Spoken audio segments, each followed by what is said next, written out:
Linda and Carl Peterson's resourceful home and garden was over 20 years in the making. When they built next door to raise their children, this corner lot came with the parcel. A busy family life delayed their plans for it. The house had a lot of percolation time because, we lived next door. I'd look out the kitchen window and stare at the lot and think, well, we could do here, here, and here. And we have many plans that we drew up, preliminary plans for what we would have, and it changed dramatically. The main thing was that we ended up moving the house from where they normally would put a house towards the front to the back corner of the lot so that we could keep as many of the trees as possible. It also gave them time to research the latest energy-conserving architecture. They built the house with insulated concrete forms, essentially layers of styrofoam blocks reinforced with steel and concrete for walls a foot thick. During construction, they carefully worked around the live oaks to preserve their heritage architecture. I used to live, when I grew up, about a mile from here. And this was an old estate, and it had been abandoned and a lot of the structure torn down. And it had a circular driveway that was all in disrepair, and it went around this great big oak tree. And my best friend and I used to be nerdy little girls, would come up here on our bikes and come and sit under this tree and solve the problems of the world and whatnot. I've always done our yards, planned them and done them, but they were fairly standard yards. This house, it wasn't going to be a normal house. It did not want a regular landscape. To create a front yard living room, Carl helped build the courtyard's concrete and stucco walls. We wanted our privacy, but we also don't want to be posting a sign that says, "Keep out everyone." The soothing color matched to the house blends naturally into the trees. The green color of the house was kind of serendipitous too, because we had always thought it would be sort of a faded adobe color. My husband just one day said, what about green? And the color of the tree trunks against it, particularly when they're wet and it's been raining, it's just a really, really striking effect.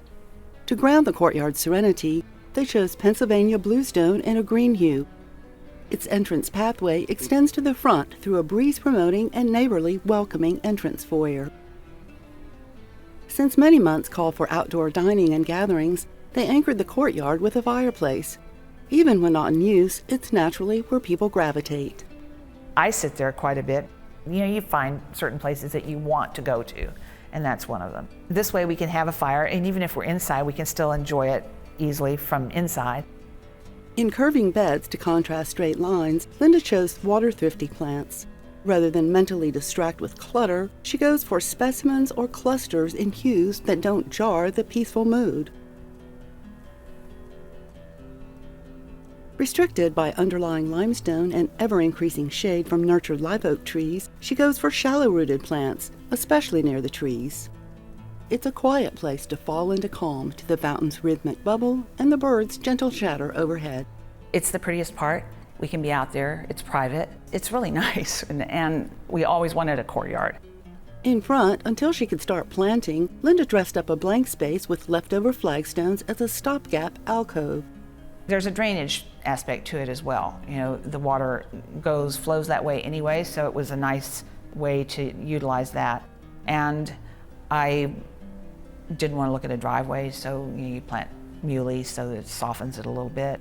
Her father made the bench in his 80s from an old sign painter's safety plank from when he and Linda's mother hand-painted outdoor advertising. On the other side of the entrance path, she placed extra flagstones to travel tucked-in gardens between the courtyard walls and the street plantings, all around the house.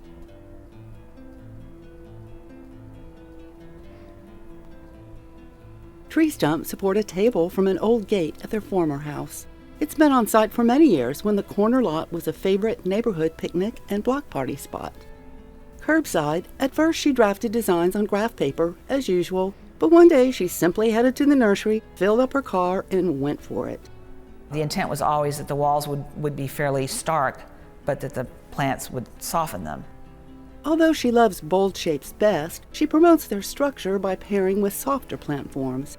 From small trees to ground-hugging perennials, they all need little water after establishment, and many attract wildlife. I like a lot of variation, but there's another part of me that says big swaths of something are also good, and I like the contrast. Okay, this is all craziness here, but then here's something simple. Normally I'm a very orderly sort of person and, moving things to within an inch, to the left, to the right. And I'm not big on chaos. But as long as I have certain areas that are simple, then the rest of it balances out, and I'm okay with that. We brought in some standard topsoil. It wasn't anything particularly great. It was like, we need some good topsoil. They brought us topsoil. We bermed a little bit, but you can't really tell anymore because they were pretty subtle to begin with, and they've settled.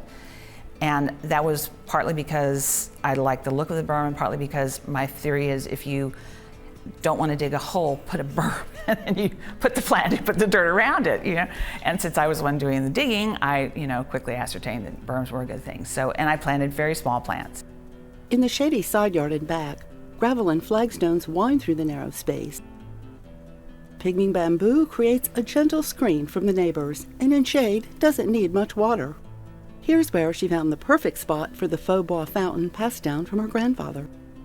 They can listen to its burble from an upper-level patio deck. To screen them and the neighbors from each other, she had a plan. Why don't we do this grid screen, and that way I can hang plants on it where I want to, but you'll always be able to see through it. And we could grow fig ivy up to where we would not be able to see them and they wouldn't be able to see us, but we'd still, get this view. On another patio, she designed a screen from leftover metal roof panels. The patio staircase leads to the roof for 360 views and eventual rooftop patio. Energy-efficient windows let them bring the outdoors inside, regardless of weather. Accents contribute perspective, though Linda chooses with deliberation. We've just always been drawn to that sort of folk art type of thing. But I don't like to see all different things in a landscape. I'm kind of like, okay, it's going to be this sort of thing, or we're not going to have it. I'm not likely to put a little cute birdhouse next to my giant folk art rhino made out of metal. The Petersons' goal was an intrinsic house and garden relationship while conserving resources, including water. Simply by example, they fostered a new view to gardening. Basically, I like to garden because it's something you can do by yourself, and I do like a solitary pursuit. But at the same time, I've met so many people and enjoyed so many conversations while I was out there working all the time. And the conversations would generally be, oh, I could never do this. But you can. I didn't have any experience with any of this type of plant before. I just started it. What have you got to lose? If it doesn't grow, it doesn't grow. You can try something else. It's an endeavor you can enjoy whether it works out the first time or not. I think people just need to start, just say, okay, I'm just gonna start. If you think about it too long, like I did, trying to plant it, and you don't do it, there's always an excuse. It's too hot, it's too this, it's too that. Just start, just kill some grass, and then you have nothing else to do but put something else in it.